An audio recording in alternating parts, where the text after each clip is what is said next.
Hello and welcome back to Let's Play Rogue Trader with me, Bragaton. Let's see if we can respec Jai.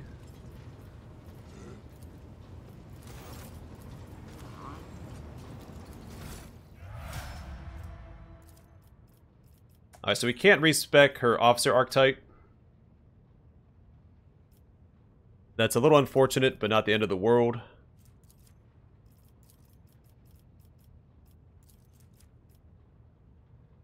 Yeah, we had combat locus stratagem before, and point of interest.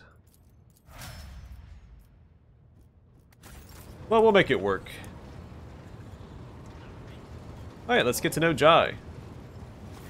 Allow me to thank you again for helping me with the cargo, Sherin. I am sure the Ashmags who squirreled away my goods won't give up so easily, and I'll hear more about their scheming yet. Let's strike a deal, Sherin. I will watch your back, if you do me a favor and watch mine. Well, enough jokes. Is there something you wanted? Jai smiles broadly, showing her pearly teeth. The woman laughs melodically. You don't look like a typical smuggler. No truer words have ever been said. I'm far more exciting than some small-time peddlers from Footfall. Allow me to introduce myself properly. I am Jai Amira Fatqin Tamiri Ash Ifrit, the 12th daughter of the Lord of Ifrit, a distant world at the fringes of the Imperium. Jai performs a graceful and somewhat exotic curtsy.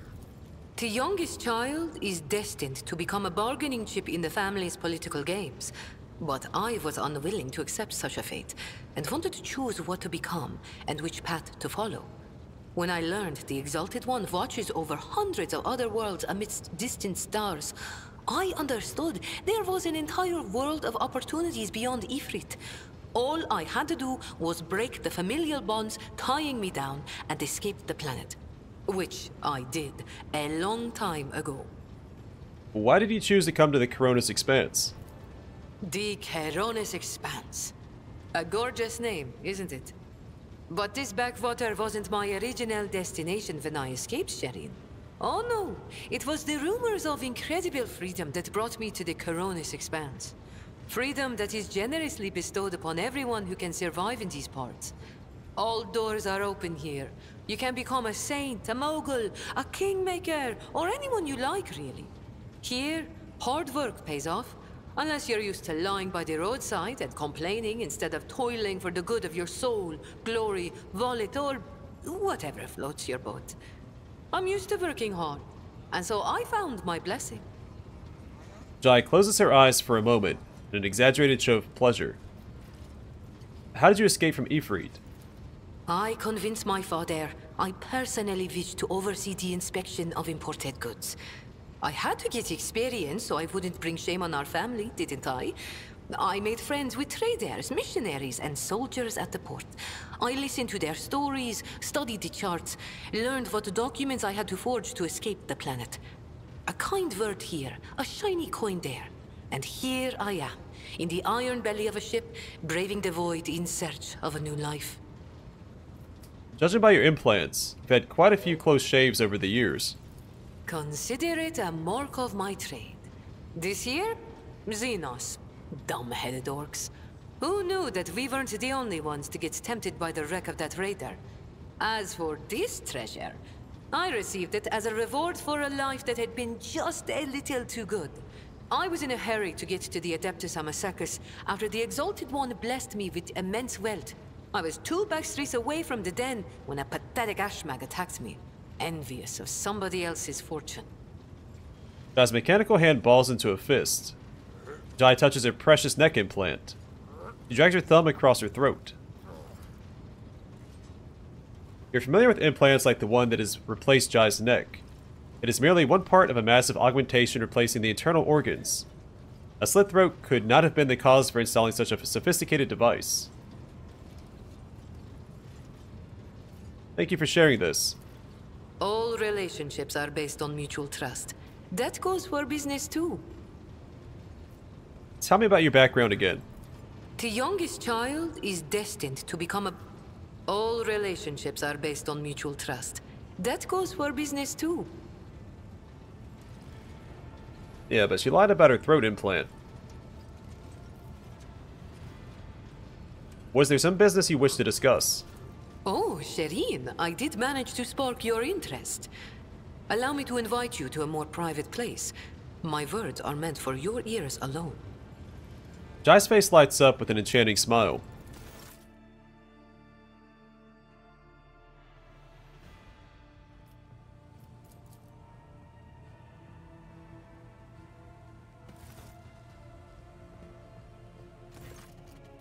I got a little weird there.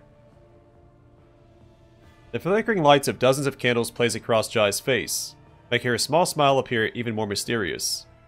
Shireen, the Exalted One himself brought us together the day you crossed Vladame's threshold. He led us to the cargo and gave his blessing for its return. You know what people on my world say when such a thing happens. What's gained is to be shared with your neighbor.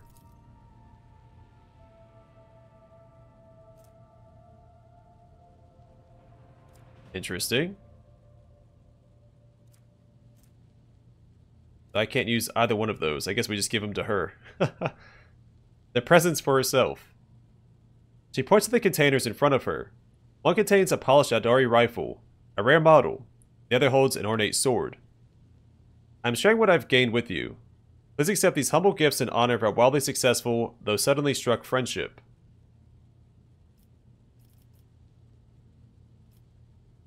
In more Xeno heresy, you have some nerve trying to peddle this filth to a true servant of the Emperor. You're free to do whatever you like with my gifts, Shireen. If you so desire, you can have them ejected through an airlock or given away to the needy. Jai strives to affect a nonchalant expression, but your words have clearly wrong-footed her. After a brief pause, she awkwardly continues. So, the matter I want to discuss with you is related to my business. You know that I sell Xeno artifacts to interested Imperial subjects, and Imperial trinkets to Xenos. Business is going well. My network runs even without my participation. But when it comes to expansion, well, that is where I hit a wall. Rivals, envious of my success. Jai throws up her hands. Falco especially. I am certain the theft of the cargo was his doing. I can never predict what that Ashmag will do next. While the Imperium's authority may be fragmented in the expanse, it could crack down on people of my profession at any moment.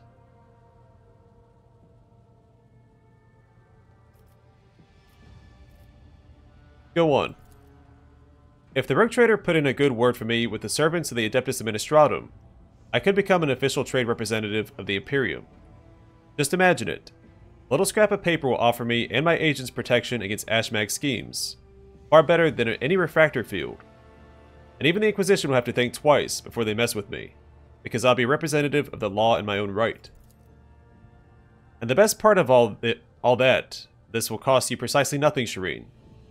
All you have to do is stop by the Administratum Palace and obtain a certificate from the Master of Seals. My informants tell me that the palace is located on Dargonis, your capital world. You see how everything has aligned so wonderfully. And of course, I will repay you in kind.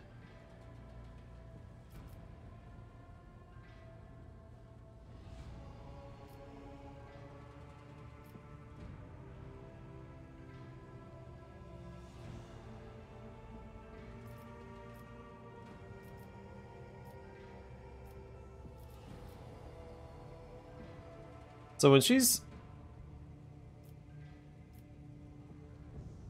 I thought she was calling the Emperor the Exalted One.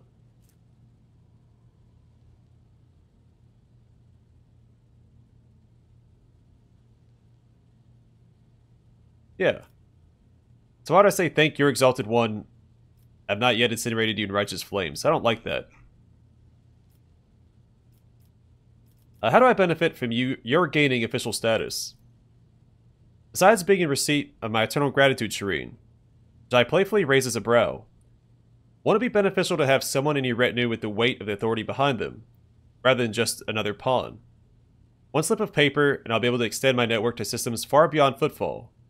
My agents will be your eyes and ears throughout the expanse. I shall take it into consideration. Perhaps your thoughts will move in the right direction with a little encouragement from me, Shireen. You must have some faction in mind that you'd like to establish relations with. The Severe Drusians, high-headed pirates of the Casbalica. You immediately need to use the right words, like a key for a lock, and people will open their hearts to you. Or their wallets. I'll arrange everything you merely... Sorry, I will arrange everything. You merely have to ask. The Drusians had a few items I was interested in. It looked like they had more melee-oriented items. So we'll start with that. I wish to develop friendly relations with the Drusians. Not a problem, Shireen. I have my people put in a good word for you in the right circles. And if you change your mind about my proposal, you can always find me nearby on the bridge. Say the word, and I'll come, Shireen. Also, she mentioned orcs. Isn't this... Yeah. Unknown Xenos, but it's a orc skull. Pretty obvious. Oh yeah, let's look at these new items that we got. So I can't use it, but she can. Range of 18. So I don't mind her having these equipped. I'm gonna keep her at a distance. I can use her to take out enemy snipers. She won't gain the benefits of her dual-wielding talents, but that's fine. So the Bloodseeker Clave. This Clave's area attack has an increased area of effect. And Wanderer's Portent. This rifle can only perform Deadeye shot attacks. Whenever the wielder scores a critical hit with a single shot attack, they gain additional attack this turn, which will cost 0 AP with the pair holster. Oh no, this has to be with the pistol. Never mind. Well, still.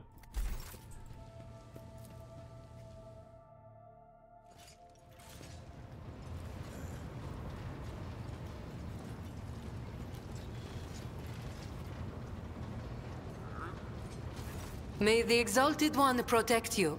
Have you grown bored with our little talk, Shireen? Jai flashes you a welcoming smile, rolling a coin across the knuckles of her augmented fingers. I'll help you acquire a merchant certificate. Oh, Shireen! Thank you for such generosity. I will humbly wait until you steer your vessel towards Dargonus. The Mercatum Tabula Officiale. It sounds almost as majestic as the warrant of trade. Jai's dark eyes widen in surprise. I've seen enough of the shiny wrapping of the Coronis Expanse.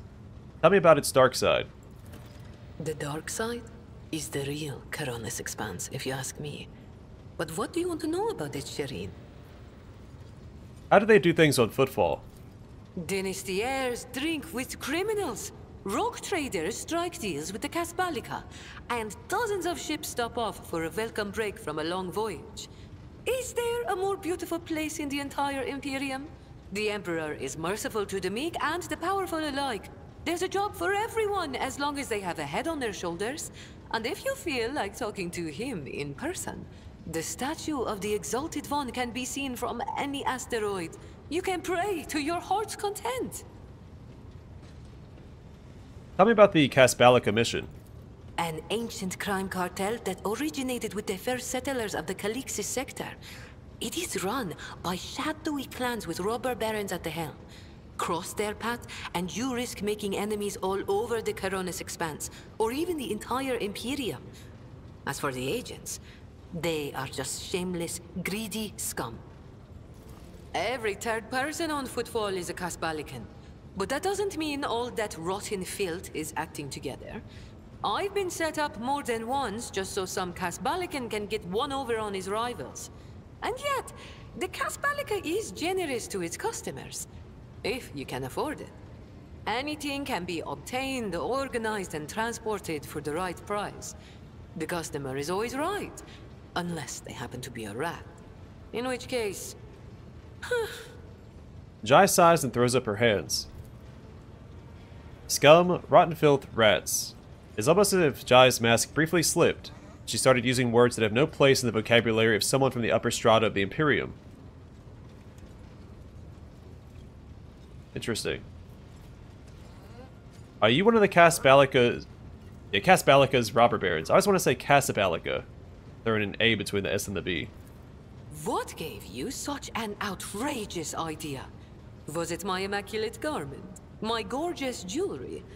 Do not worry, Shireen. I will let you know once I become a baroness, should the Exalted One will it.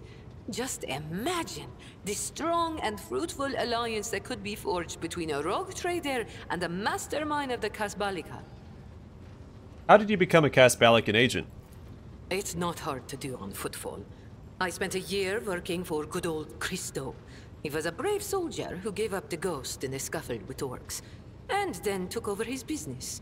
Having a good head on your shoulders and keeping the Exalted One in your heart helps to establish new contacts quickly. Eventually, I gathered together a group of honest and loyal people, and it only took a few successful contracts for the Kasbalika to take notice. I quickly settled on footfall and started dispensing my wisdom to my protégés and subordinates. I lost the taste for getting my hands dirty. Tell me about the cold trade. It really is simple, Shireen.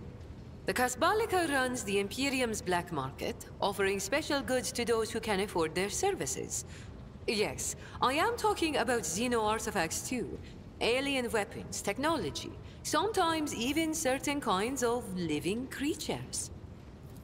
Unlike the rogue traders whose sacred warrants make them immune even from the laws of the Exalted One, Kasbalikan agents are used to hiding and covering their tracks. Nobody wants to draw unwanted attention, no matter who might take an interest. Especially now that the Coronis Expanse has a warrior of the Golden Throne as its watchman. Let's change the subject. Why not? The decision is yours, Shireen.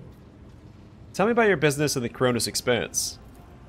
My trade means knowing the right people and non-people.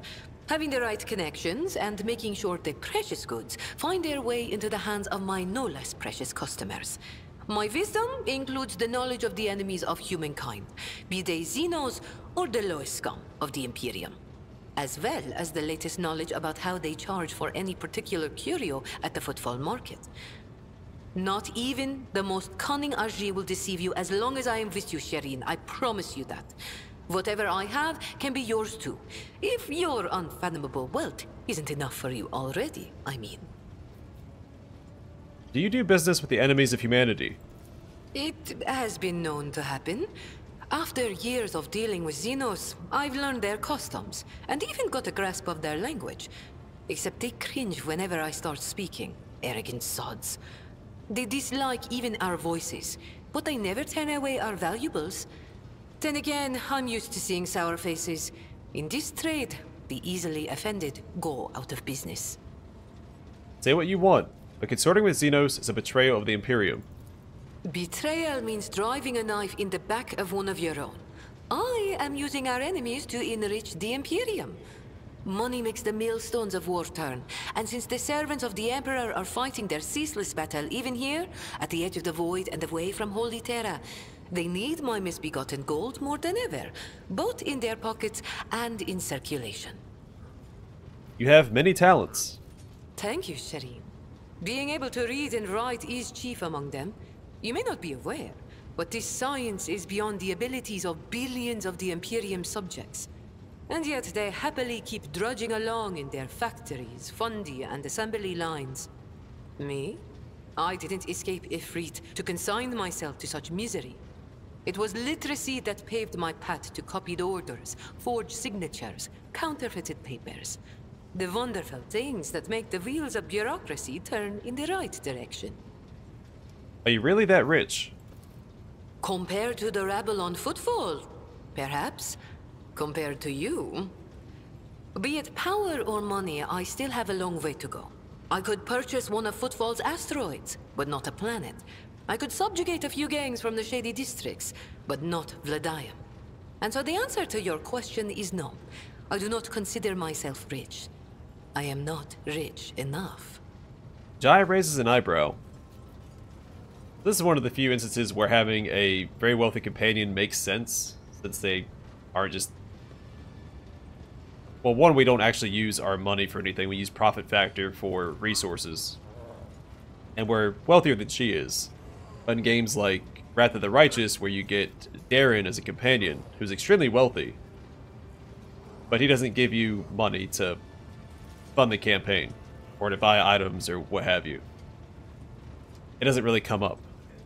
But here it comes up, but it's not relevant because she's nothing compared to us.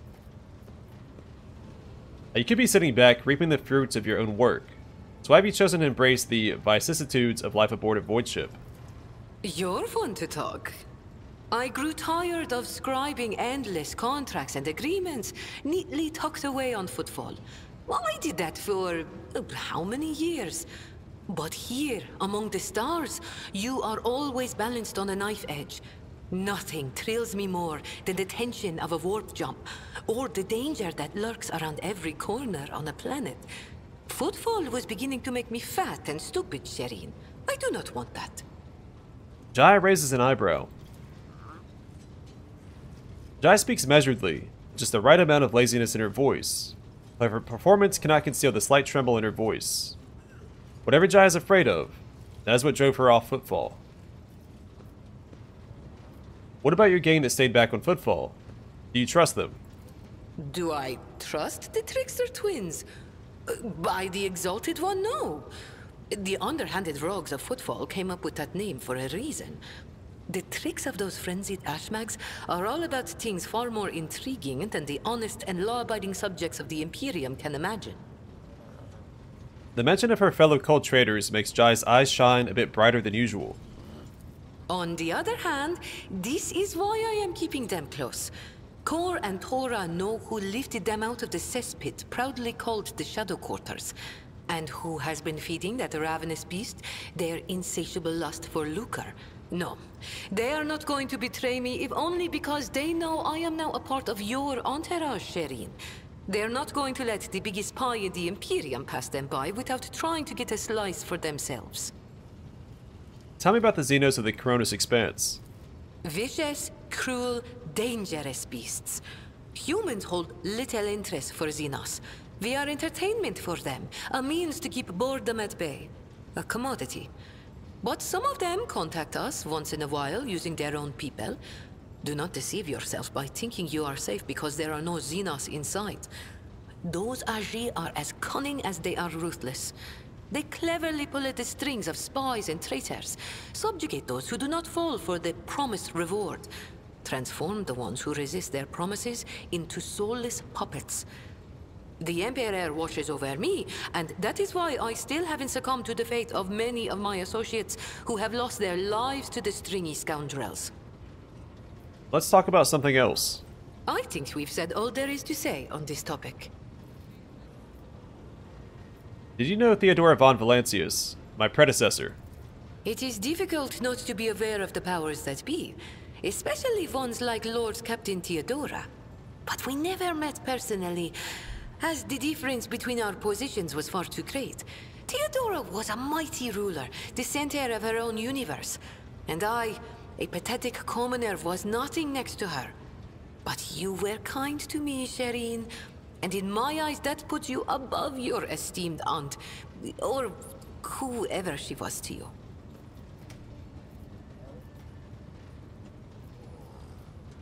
You keep using words I don't understand, like calling me Shireen. The language on Ifrit, my home world, is quite different from the one spoken in the Coronis Expanse. We bestow more than one meaning upon each word, allowing our wise men to fully express their sagacious thoughts, and us lowly commoners our base passions and desires.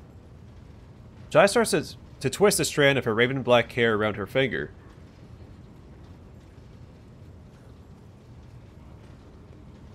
So she contradicted herself here. Now we can also, there's an option to call her out as well.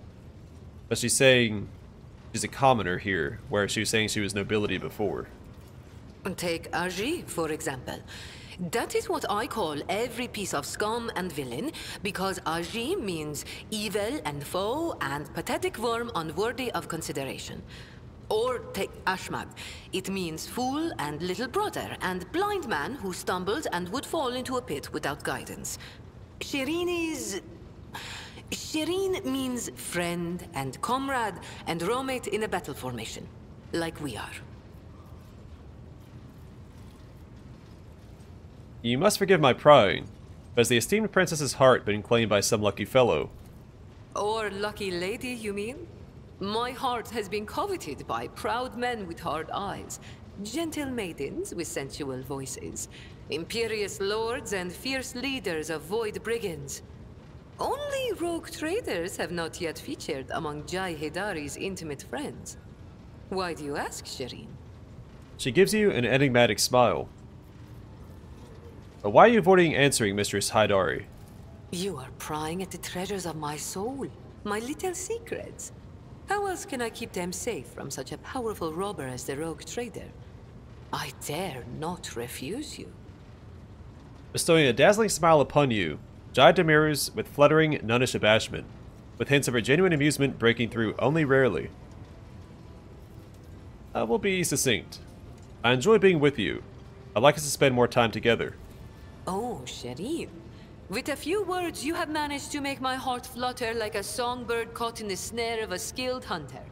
You enjoy being with me. Perhaps you even find me... amusing? Every girl dreams of hearing that she will make a fine toy and a worthy diversion. Jai injects just enough sarcasm into her voice for you to notice, and just enough playful irony into the enticing curve of her smile. I do not see you as a toy. I just like you. I understand. I'm just having a little fun, Shireen. I can't possibly just say, oh, I like you too. Words as dry and dull as a woodsman's dinner. They are unworthy of us. If you are not simply amusing yourself by toying with my feelings, then why not give it a try? Go on. Or, wait. You haven't yet asked how I feel about being your romantic partner. Ask soon, Shireen. So I wonder if option 3 will burn the bridge to the romance, or if just will be amused by it. Look, I'm a simple man, and these flirtatious overtures. Can go to the Aji. Say no more, Shireen. Jai chuckles merrily.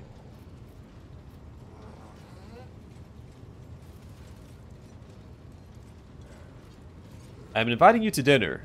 Over some decent wine. I'm sure we shall find a fertile topic of conversation. I have no doubt that you are a wonderful conversationalist, Shireen.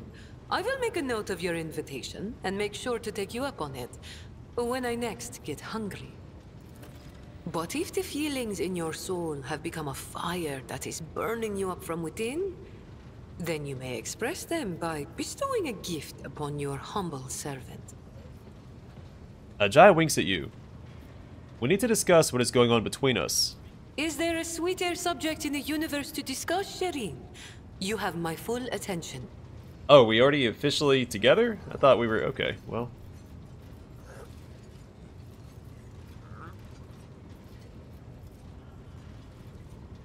I may as well ask, when will you finally come to my chambers?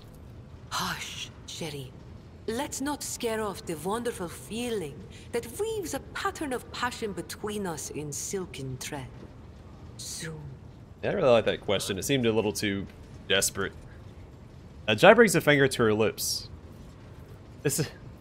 These questions are so sad sounding. When will you finally come to my chambers, and do you like being with me? Sounds like a teenager. Do you like being with me? Ask the rose if it likes to receive the kisses of the sun every morning. Ask the sand dune if it likes to feel the caressing and playful touch of the wind. Ask and hear my answer, Sherry. Yeah. If I didn't want to explore all the dialogue, I wouldn't have asked those two questions. I have nothing to add. Then let us both be silent together about this beautiful feeling, Sherry. You're telling me tales about your colorful past, Jai, but I feel not all of these stories are true. Listen, Shireen, the giver of happiness and the dearest of my friends. I am who I am, a cold trader, a Casbalican agent, and your partner. We each have a past, and that past is sealed. I'm not prying into your soul, am I? Well, have pity on mine. It has already been gnawed at by the Aji. And if you don't like the sound of that, we'll just go our separate ways. Deal? Jai stops smiling and rubs the bridge of her nose warily. All relationships are based on mutual trust. That goes for business too. I'll see you later. Oh, I have no doubt you will. Jai laughs and bids you farewell with a wink. Alright, let's go talk to Cassia first.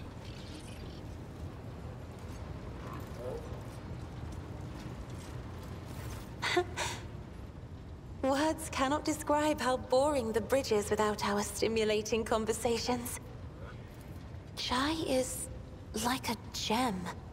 The brighter people shine around her, the clearer her faces reflect a myriad of colorful gleams. They are all parts of Jai, but no single one of them is her. I cannot discern her true colors through the veil of her motley shawls. I peel off hue after hue, only to find a different color underneath every time. What kind of gift do you think would please Jai? I know very little about how ordinary couples come together. The books I have read always skirted around that side of life, keeping silent on the matter. A heartfelt poem, perhaps? I'm not sure Jai enjoys poetry, though. Cassie looks down in embarrassment. I have enjoyed your company. Thank you for the conversation. What if we ask every companion about that? Greetings. Oh yeah, we need to talk to her as well. I've already read that description before. What kind of gift do you think I could give Jai? If you want to do her good, give her a dose of conscience and a fear of the Emperor. That is what she truly needs. But if you want to please her, give her some meaningless jewelry, expensive and shiny. Such baubles wield magical power over hearts like hers. I'm waiting for you to tell me about your past and to explain the strange words of that cultist on Footfall. Yes, I'm ready. I would ask only one thing of you, rogue trader. If I may, I would like to see the chamber of the sacred warrant and kneel before the relic touched by the Emperor himself. A difficult conversation lies ahead of us, and I wish to pray by the relic before I lay my soul bare. Of course. Let us go there right away. Argenta nods gratefully.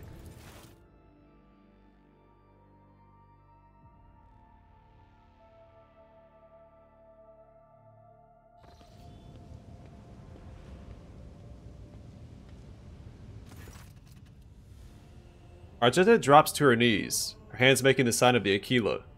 Her eyes are locked on the sweeping signature of the warrant, a seemingly mundane thing, merely a flourish on a piece of paper, unless one knows whose hand left that mark and whose blood is on that paper. Thou seest a flaw in me, smite me. If thou knowest a fall of mine, burn me, with flames of fury and righteousness. But if thou seest a light in me, grace me. If thou hearest this plea of mine, bless me, with wrath of fury and of righteousness. Argenta's voice is sonorous, as if made for singing hymns and prayers.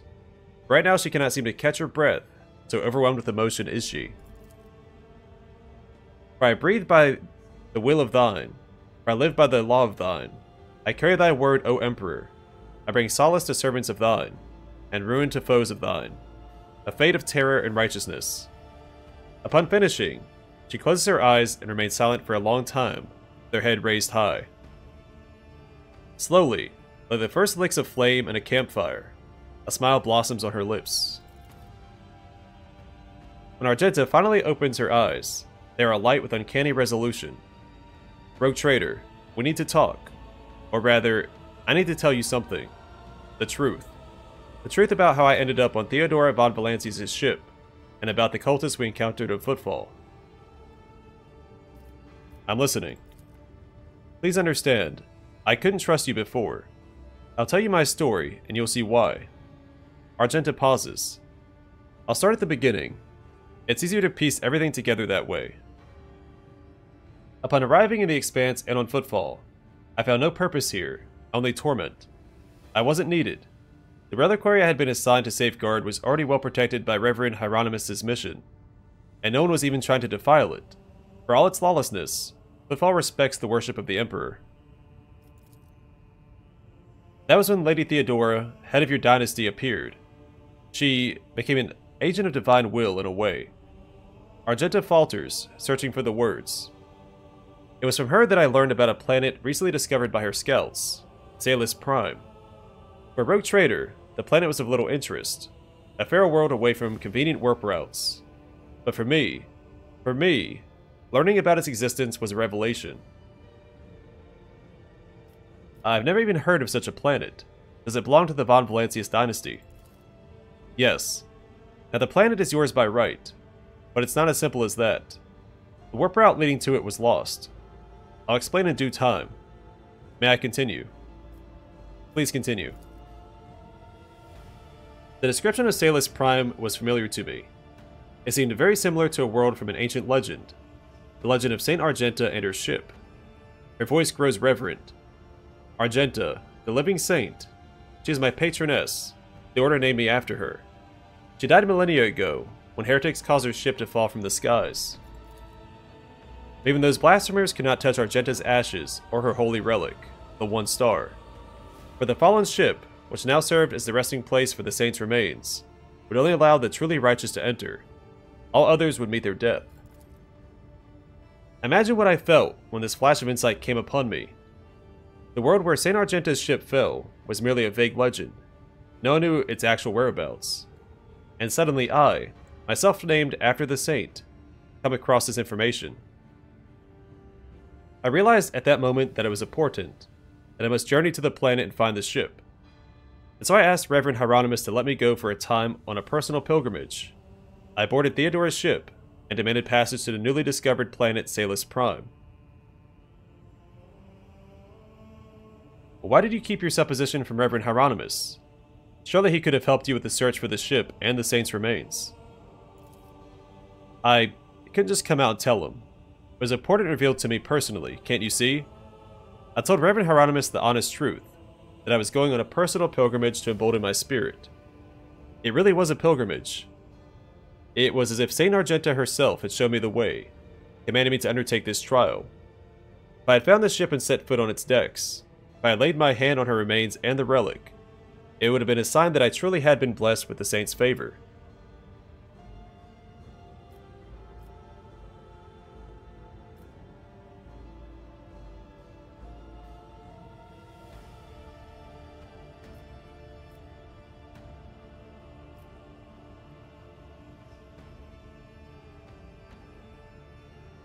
That was irresponsible of you. If you got yourself killed on the planet, and no one would have learned about its existence, and the holy relic would have been lost. Holy relics cannot be truly lost, Argenta says stubbornly. When the time is right, they reveal themselves to the worthy. But I will accept this reproach and try my best to think on it. I imagine Theodora was thrilled with the prospect. Lady Theodora lent her assistance. It was her intention to visit the newly discovered world, as she took me with her. You mentioned something called the One Star. What is it? Apologies. I got so carried away I forgot to explain. The One Star is the relic kept by Saint Argenta. I belong to the Order Pranatus, and we attach particular significance to holy relics. The One Star is one of the lost relics of the past, so mysterious that no one even knows what it is exactly. Argenta is hagiography? At times calls it a banner, or a set of armor, or a blessed chainsword. One thing is certain, it was a beacon of righteousness, and it was lost with Argenta's death. What happened next? Defeat, Argenta says bitterly. The ship's augurs failed to detect anything of note during orbital scanning. I was expecting this though. According to the legend, the ship can conceal itself from the naked eye, and only a pilgrim guided by a pure heart can find it. What I didn't expect was an ambush waiting for us on the planet. I landed there with a small unit provided by Theodora. I know Saint Argenta's hagiography by heart. I know all the legends about her. I followed their obscure clues, the descriptions of mountains and rivers from millennia-old tales, and I was certain that I had found the way to the ship, and that's when we were attacked. The words we heard in the heretic's shrine on footfall, something about ways, doors, please address to some lord, the edge of daybreak. Argenta is shaking with disgust. They were the same words as those spoken by the cultists who attacked us on Salus Prime. My whole unit perished. All those honest, brave people I had led to search for the relic. It was only by a miracle that I didn't perish along with them. I didn't connect these events at first. The cultists on footfall, the cultists on Salus Prime, the cultists attacking the ship, and Conrad's betrayal. What if these are all links in the same chain? What if they've long since infiltrated the ranks of the Von Valancia servants? What if I led those heretics to the sacred planet with my search?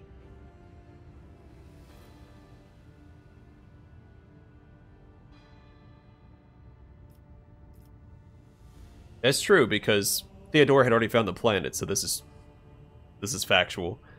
No need to blame yourself. The heretics really had wormed their way into the Von Valancius ranks by then. They would have found the planet even without you going there. I doubt it. No one except me was particularly interested in the planet. Conrad, on the other hand, he sympathized with me when I first came aboard. He helped arrange an audience with Theodora, and supported me in my effort to visit the planet. I never told him plainly why I wanted to go there, but I imagine that Vulture must have figured out that it was something important, something related to the holy faith of the Imperium. And what could delight a heretic more than defiling a relic? Well, sadly, the only one who might have all the answers, Conrad, escaped. Oh yes, and I sincerely hope that we will meet him again. That serpent needs to answer a few questions before he's plunged into cleansing flame. So how did you manage to escape from the cultists? Argenta hangs her head. Theodore's people received the distress call, came to my rescue, and brought me aboard the ship. I barely remember what happened when they arrived. I was already severely wounded, fighting back with whatever remained of my strength. I think I shouted that we had to go after them, but they didn't listen. They took me to the shuttle and pulled out. After that, it's all blackness. When I came to, we were already in the middle of a warp jump. Theodora had urgent matters to take care of, and she decided that she could clear out the planet at a later time. And that's why you didn't trust me before, correct? Yes, Rogue Trader. Argenta looks you in the eye. I saw with my own eyes how a member of your family showed his true colors as a servant of the archenemy. I had already suffered a humiliating defeat at the hands of the cultists, and was afraid of another betrayal. I couldn't be forthright with you, and so I studied you, looking for seeds of corruption, or the light of righteousness. And what did you find? A man who stood shoulder to shoulder with me, and helped eradicate the cultists on footfall. Argenta smiles, as if reminiscing about a pleasant evening spent in the company of friends, rather than a bloody battle. So just to clarify, you're wounded, so you never found St. Argenta's ship. Is that right? Yes. I rushed at Theodora the moment I could walk again, and I insisted on going back to Salus Prime to defend the relic from the heretics. I was told that the warp had destroyed the old route to the planet, and that plotting a new one would take a great deal of time and effort. As if there could be anything more important than protecting the faith and hunting down servants of the archenemy. In any event, the route was lost, and all knowledge of it died in the attack on the ship along with the old navigator. And now we have a new lead, the data that we collected in the cultist shrine on Footfall. I don't care what the reprobate we executed said. There must be a way to track them down. Tell me, Rogue Trader, will you help me in this undertaking? Will you help me find this great relic and return it to the people of the Imperium?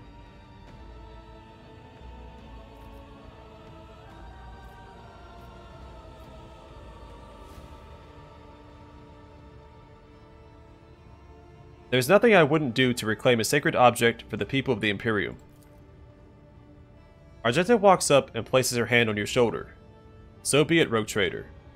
As I stand here before the warrant, the embodiment of the Emperor's will marked by his own hand, I vow that I will not relent until the holy relic has been returned and the heretics punished. And may the light be with us both on this path.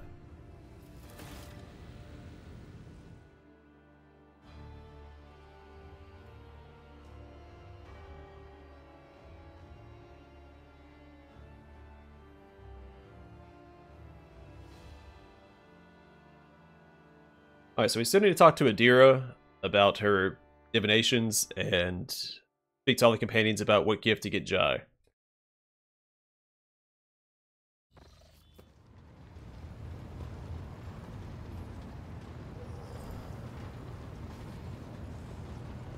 Lord Captain? Seneschal, what gift would you give to the girl you liked? I used to give Genusian lilies to the girl I liked, but the species long since extinct. Now it lives only in my memory. Ask someone else, your lordship. I am too old to remember how to charm young ladies. Oh, don't sell yourself short, buddy. Abelard narrows his eyes and levels you with a long look before saying quietly. Frowning, the seneschal looks away. Lord Captain.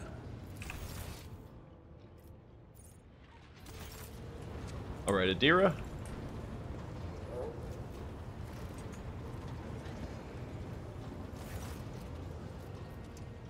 What kind of gift could I give Jai, do you think?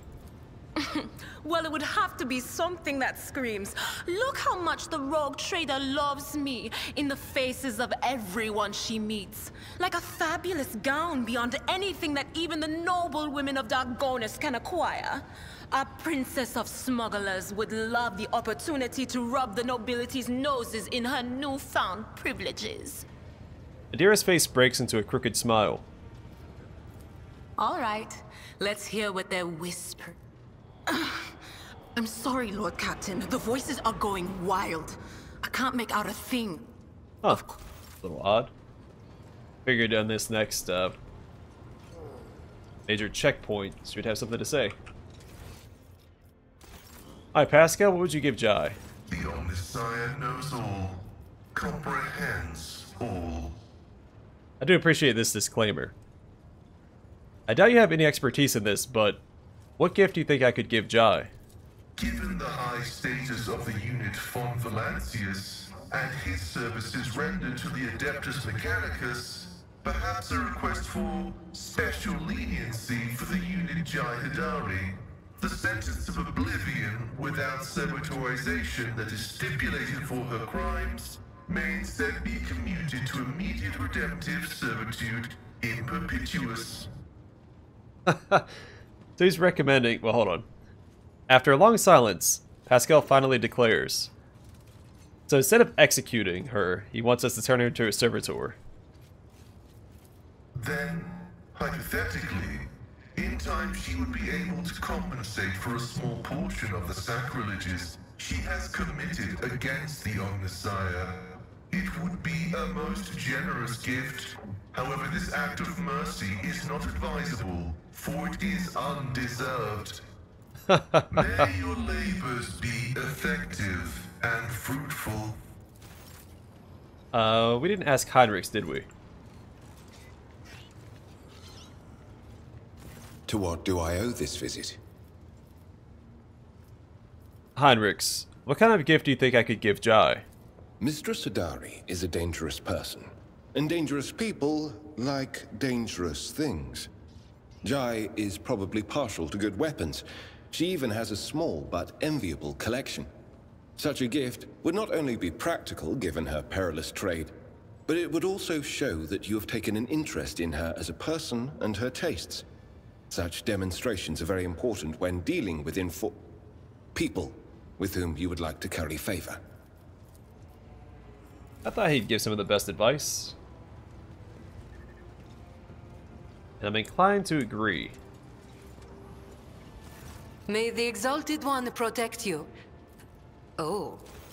But I think that doing her quest will be enough. Getting her that permit.